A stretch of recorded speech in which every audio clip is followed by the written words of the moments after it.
प्रधान जी जरूर कोई ना कोई रास्ता जरूर निकाल देंगे। उसका तो नाम भी मत लीजिए मेरे सामने। जिस आदमी ने आपकी पूरी जिंदगी बर्बाद कर दी, अभी तक उसे अपने मन में मालिक बनाए बैठे।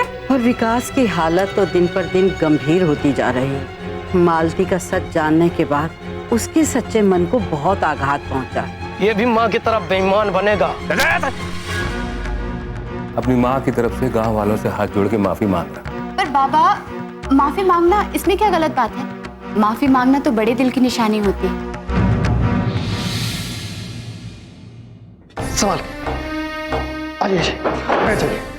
क्या हुआ? साहब ये विकास है, इसके हाथ में चोट लग गई साहब, बहुत खून निकल रहा है। तो फिर बहुत क्या जल्दी से कॉटन दो। यस साहब, ये तो अस्पताल आ ही नहीं रहा था, अस्पताल के सामने से चला जा रहा था। मैंने देखा कि इसके हाथ से खून बह रहा है तो मैं ले आया इसे। ये चोट लगी कैसे? पता चला कि लखन काका से इसकी कहासुनी होगी और उन्होंने इसको धक्का दे दिया। ये तो गलत क्या हुआ? मैंने कुछ गलत नहीं किया और मेरे साथ ऐसा ही होना चाहिए था। एक हत्यारा, एक लुटेरी औरत की तरफ से मैंने माफी क्यों मांगी? ये भी तो गलत है। विकास, मैं तुम्हें अच्छे से समझता हूँ। तुम्हारी माँ की गलती में तुम्हारा कोई हाथ नहीं था। उन्होंने जो किया उसकी सजा उन्हें मिल चुकी है और मैंने भी उन्हें माफ कर दिया। मुझे अपराध से नहीं, अपराधी से नफरत है। लखन काका ने जो कुछ भी किया उसके लिए मैं सॉरी बोलता हूँ। नहीं डॉक्टर साहब, आप सॉरी मत बोलिए। मैं लखन काका को अच्छी तरह जानता हूँ। उन्होंने मेरे साथ ऐसा कुछ भी नहीं किया और ये तो एक मामूली सी चोट है जो कुछ ही दिनों में भर जाएगी। हमारे लखन काका एक सच्चे फौजी हैं। उन्होंने बॉर्डर पर दुश्मनों का बहादुरी से सामना किया है, देश में अपने गांव का नाम रोशन किया है। हमें उन पर नाज है। बस लता काकी के फांसी लगाने के बाद से वो कुछ टूट बिखर गए थे, वरना वो मुझे बहुत प्यार करते हैं। बचपन में खूब उनने अपने हाथों से हमें चॉकलेट खिलाई है और तब तो वो शराब को हाथ भी नहीं लगाते थे। और क्या क्या जानते हो लखन काका के परिवार के बारे में? लता काकी की आत्महत्या के बारे में कुछ जानते हो? लखन काका के दिल का घाव अंदर ही अंदर जम गया है। मुझे उसे किसी भी तरह ठीक करना है। उसी का दर्द लखन काका का गुस्सा है। उस समय मैं हॉस्टल में था और जहां तक मैं जानता हूं सब सुनी सुनाई बातें हैं। वैद्य जी को सब पता है और वो कभी झूठ भी नहीं बोलते। उनसे ही पूछना बेहतर होगा।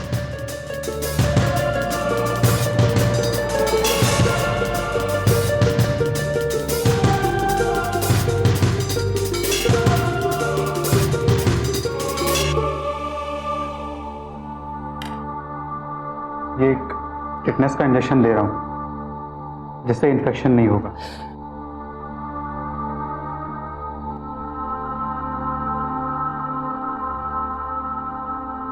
दो तीन दिन याद से आके अस्पताल में ड्रेसिंग करवा लेना, फिर सब कुछ ठीक हो जाएगा।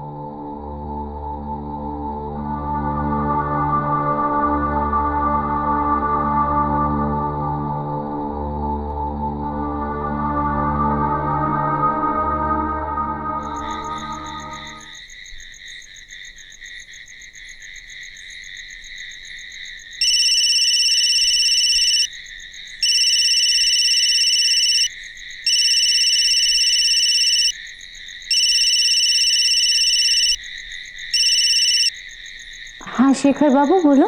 हाँ बाकी वैद्य जी हैं? हाँ यहीं पर है। क्या एक बार मेरी उनसे बात करा सकती है? हाँ बाबू, शेखर बाबू आपसे बात करना चाह रहे हैं। हाँ शेखर बेटा। वैद्य जी अगर आप फ्री है तो अस्पताल आ सकते हैं इस वक्त। कोई खास बात है क्या? हाँ मुझे आपसे कुछ जरूरी बात करनी है। आप तुम अगर फुर्सत में हो तो घर आ जाओ। वैद्य जी कुछ ऐसी बात है जो मैं आपसे अकेले में करना चाहता हूँ। अगर आप आ जाते तो अच्छा होता। अच्छा ठीक है, मैं आता हूँ। ओके।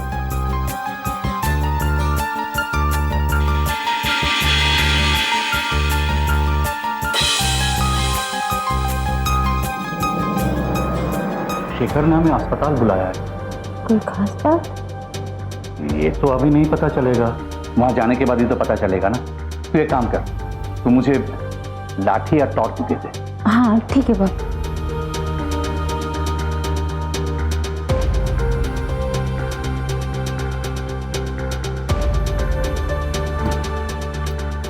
आराम से जाना। हाँ ठीक।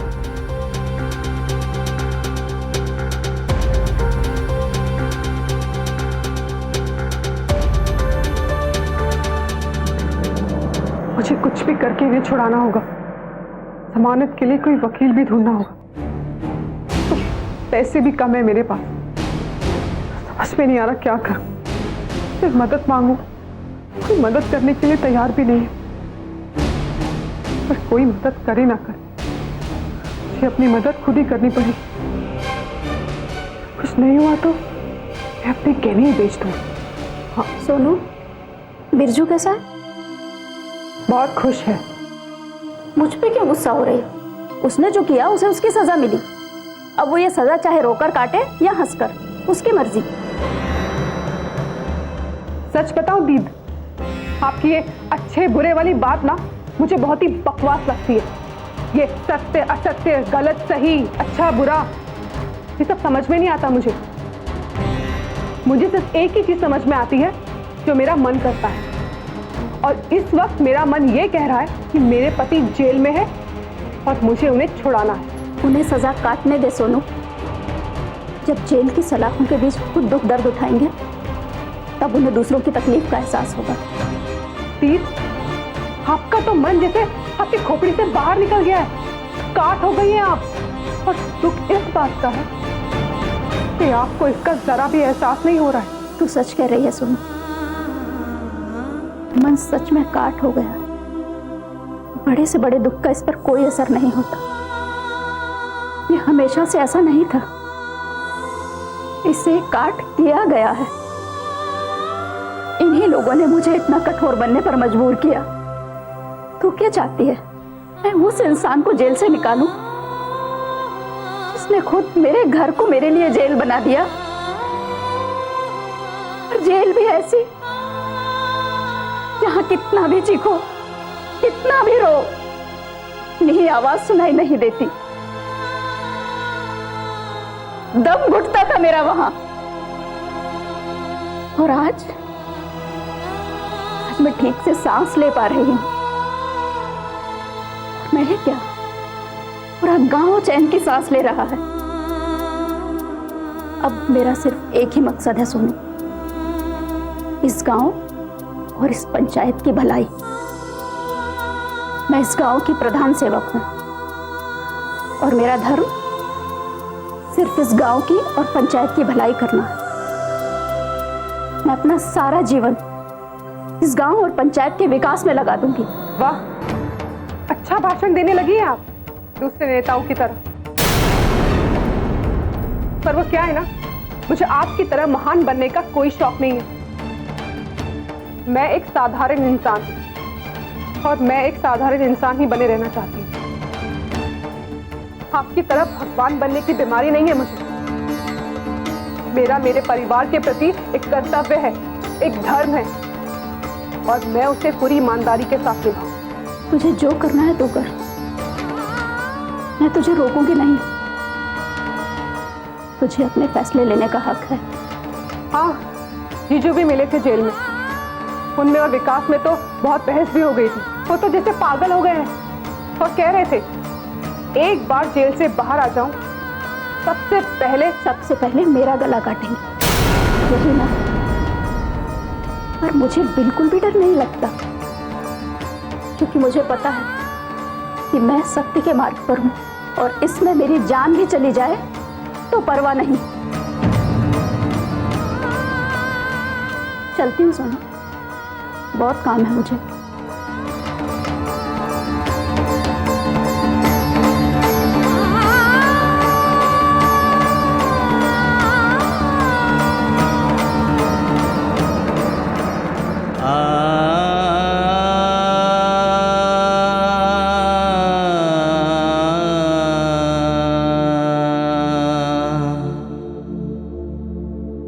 देरे नाना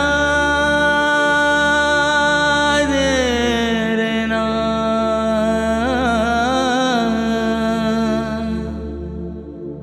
नेरे ना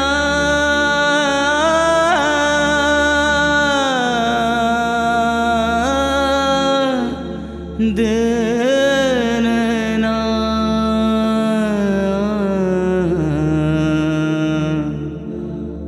नेरे ना ना ना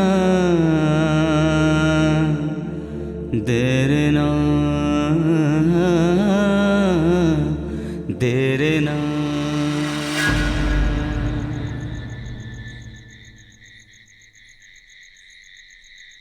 तेरी चाय में बड़ा स्वाद है सखरा।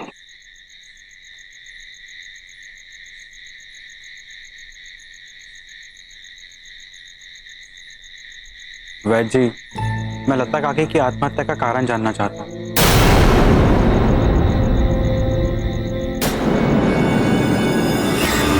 मैंने सुना है कि इसमें भी इन बदमाशों का ही हाथ था।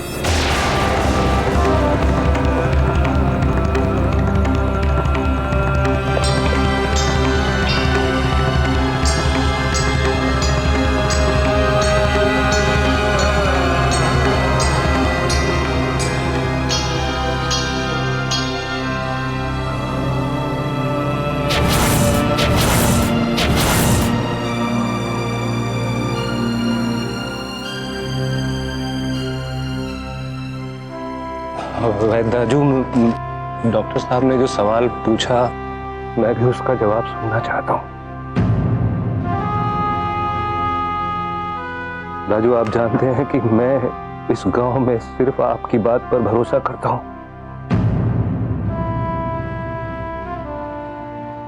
दाजू, दाजू बताइए। दाजू, स्नेहलता ने अपनी मर्जी से जान दी थी या उसके साथ कोई जबरदस्ती की गई थी?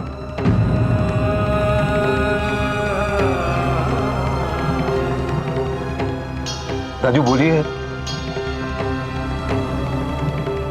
दाजू ऐसे शांत क्यों है?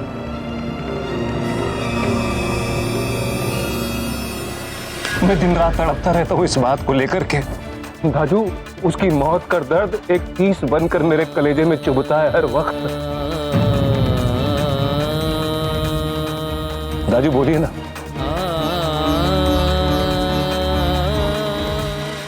जरा शांत हो जाओ और मेरी बात ध्यान से सुनो। मेरा मानना है कि कुछ ऐसे बीती बातें होती है जिसे अनदेखा करना ही अच्छा होता है, क्योंकि पुरानी सच्चाई को जानकर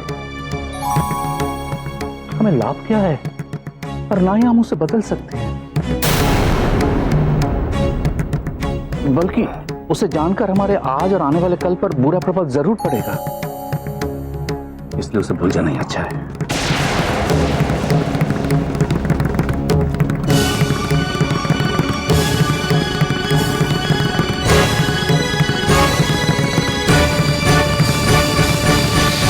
मैं आपको भरोसा दिलाता हूं कि मैं ऐसा कुछ भी नहीं करूंगा। सच्चाई चाहे जितनी भी कड़वी होगी मैं चुपचाप पी लूंगा, उफ तक नहीं करूंगा। पर बताइए आप, तुम दोनों अगर इस सच्चाई को जानना चाहते हो तो मैं बताता हूं कि सच क्या है।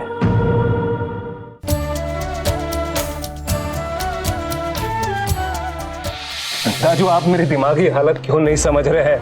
अरे उस इंसान को क्यों नहीं समझ रहे हैं जिसको आज सालों बाद पता लग रहा है कि वो इतने वक्त से एक झूठ के सहारे जीता आ रहा है? दाजू, मेरे दिमाग की नसें फट जाएंगी। दाजू, मैं पागल हो जाऊंगा।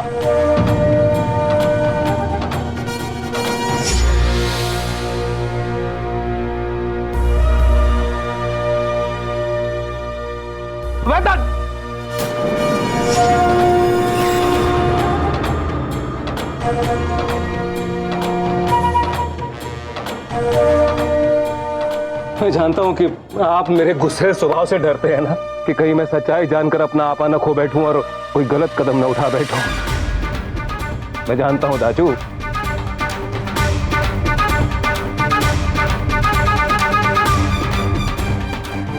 लेकिन दाजू भरोसा कीजिए मुझ पर। मैं आपको भरोसा दिलाता हूं कि मैं ऐसा कुछ भी नहीं करूंगा।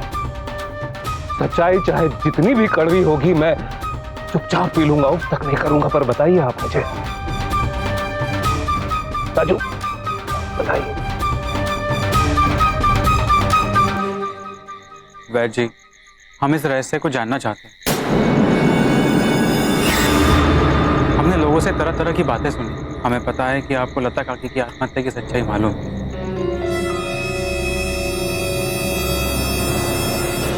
राजू, एक बार उस हकीकत को बता दीजिए राजू, मैं जिंदगी भर आपका एहसानमंद रहूंगा राजू।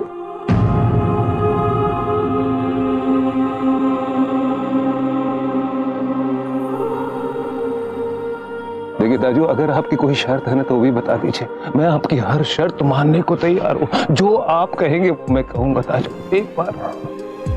लखन, उठो, बैठो।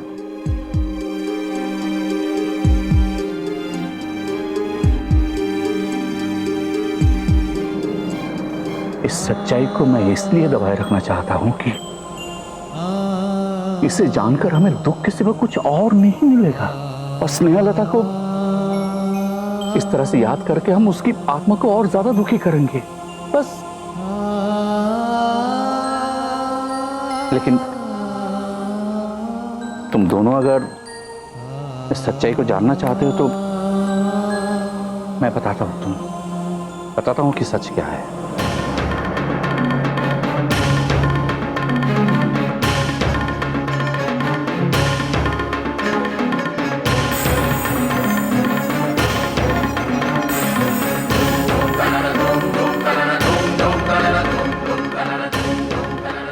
कुछ साल पहले हमारे इस गांव में एक नया मास्टर आया था। उसका नाम था देवीदत्त।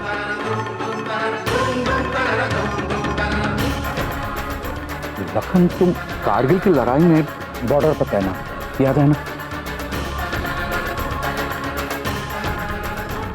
देवीदत्त एक ईमानदार और सज्जन आदमी थे।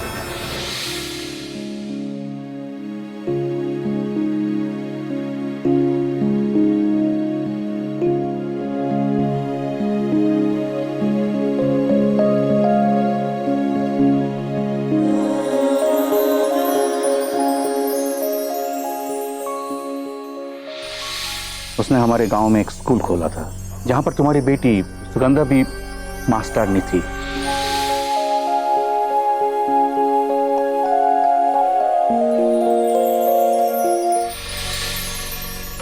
स्कूल के पास अपना जमीन तो थी लेकिन कोई मकान नहीं था।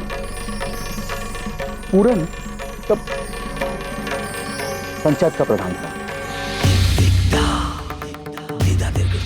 वो चाहता था कि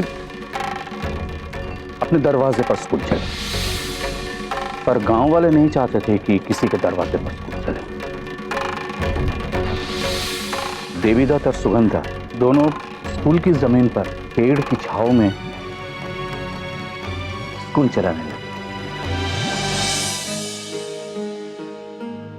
चाह नहीं सुरबाला के गहनों में गूथा जाऊं, चाह नहीं प्रेम माला के बिंद प्यारी को ललचाऊं, चाह नहीं सम्राटों के शव हे हरि डाला जाऊं, चाह नहीं देवी के सर पर चढ़ूं भाग्य पर इठलाऊं, मुझे तोड़ लेना वनमाली। उस पथ पर तुम देना फेंक, मातृभूमि पर शीश चढ़ाने जिस पथ जाएं वीर अनेक। नमस्ते टीचर जी। नमस्कार सर, मैं सुगंधा रावत इस स्कूल की टीचर हूँ। मैंने आपको कविता बोलते हुए सुना। बहुत प्यार से पढ़ाते हैं आप बच्चों को। बच्चों, कैसे लगे आप लोगों को आपके नए हेडमास्टर? अच्छे।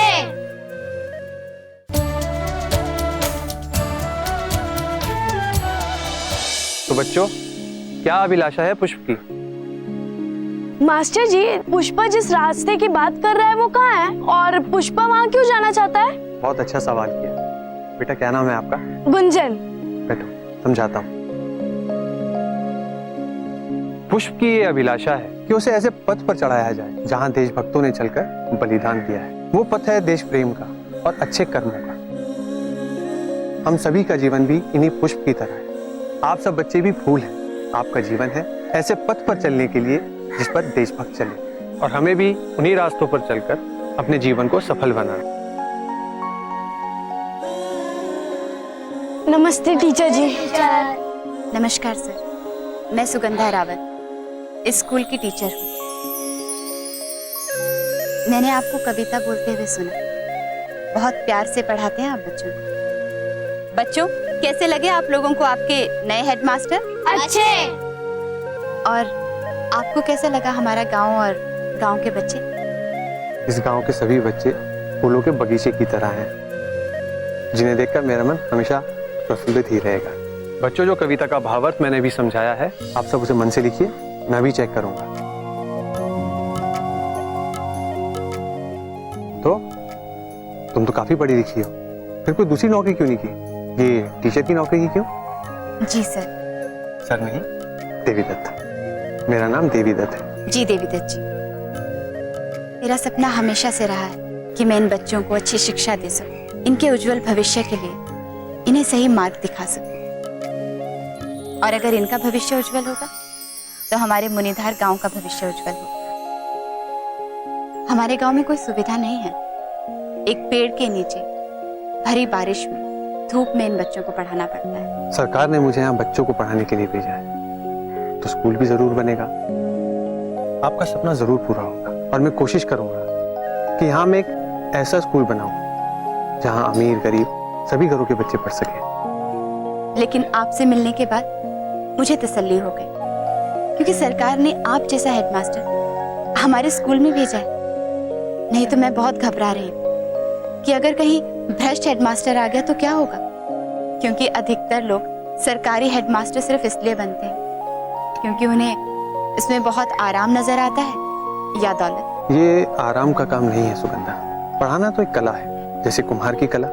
ना तो बच्चों को जबरदस्ती अनुशासन से पढ़ाया जा सकता है, और ना ही ज्यादा छूट देकर। अनुशासन में रहकर बच्चों को बच्चा बनकर ही पढ़ाया जाता है। मेरा विश्वास तो और बढ़ गया। लेकिन आप आज ही गांव आए, आज ही बच्चों को पढ़ाना भी शुरू कर दिया। आप थक गए होंगे ना, आप आराम कर लीजिए। वैसे भी बच्चों के छूटने का टाइम हो गया, मैं इन्हें छुट्टी दे देती हूँ, फिर आपके खाने पीने का कुछ इंतजाम कर लेती हूँ। उसके बाद आपको गांव ले चलूंगी। आपके रहने की भी तो व्यवस्था करनी होगी ना। मेरे लिए इतनी परेशानी लेने की जरूरत नहीं है, मैं अपना इंतजाम खुद ही कर लूंगा। आप हमारे गांव के बच्चों के भविष्य के लिए इतने गंभीर और चिंतित हैं, तो हमारा भी तो कुछ फर्ज बनता है ना। एक मिनट रुकिए। बच्चों, आप लोगों की आज की छुट्टी। नमस्ते टीचर जी।